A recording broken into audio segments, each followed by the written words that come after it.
Welcome to Behind the Crime, where the darkest mysteries come to light. Today we're talking about one of the most notorious figures in true crime. Pedro Rodrigues Filho, known as Pedro Dexter. His life is straight out of dark, twisted thriller, and by the end of this video, you will be left wondering if he a monster, a hero, or something in between.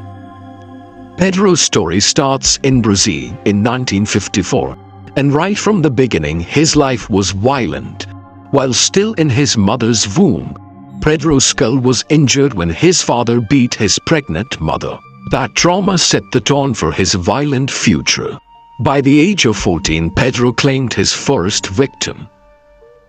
The vice mayor of his town had fired his father from a job Pedro believed his father had unfairly lost. So Pedro took a shotgun and killed a man in cold blood. And Pedro didn't stop there. Soon after, he killed a security guard who was suspected of stealing food. At this point, it wasn't just about survival. Pedro seemed to be establishing his own dark sense of justice. Then Pedro met Maria Olympia and started a new chapter of his life. Maria had been married to a drug lord who died, leaving Pedro to take over. It wasn't long before Pedro found himself eliminating rivals to keep control, killing 3 former associates in the process. Things seemed stable for a while. Maria even became pregnant with Pedro's child, but tragedy struck when she was murdered by a rival gang leader.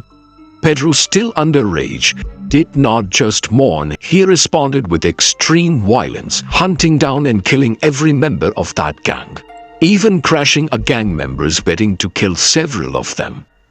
Pedro's stories take another turn when he was finally arrested in 1973. He confessed to killing over 100 people, though only 71 were officially confirmed. Many of his victims were criminals, drug dealers, murderers, and rapists.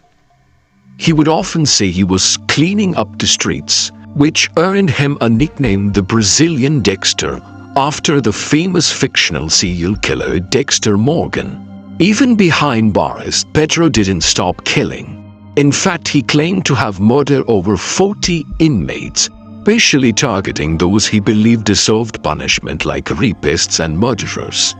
One of his most infamous acts was killing his own father, who had brutally murdered Pedro's mother. He stabbed his father 22 times and even chewed on a piece of his heart.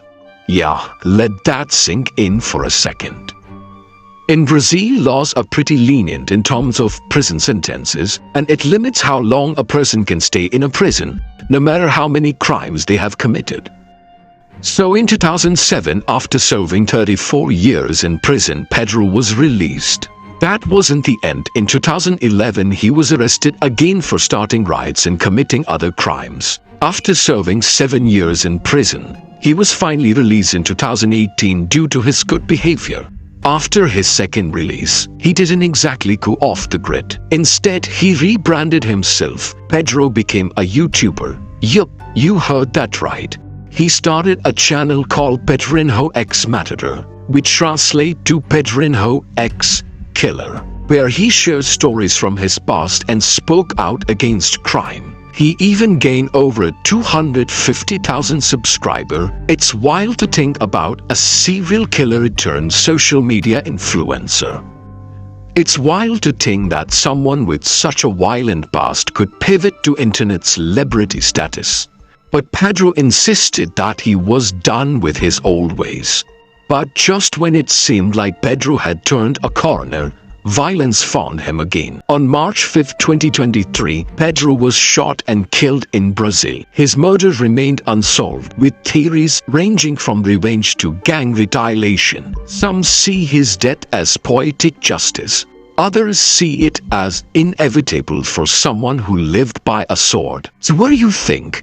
Was Pedro Rodrigues Filho a vigilante hero who took justice into his own hands, or was he just another cold-blooded killer? His life blurs a line between right and wrong, making him one of the most fascinating and controversial figures in true crime history. If you found this story as mind-blowing as I did, make sure to hit that like button and subscribe for more deep dives into the world's most infamous criminals. Thanks for watching, and I'll see you in the next one.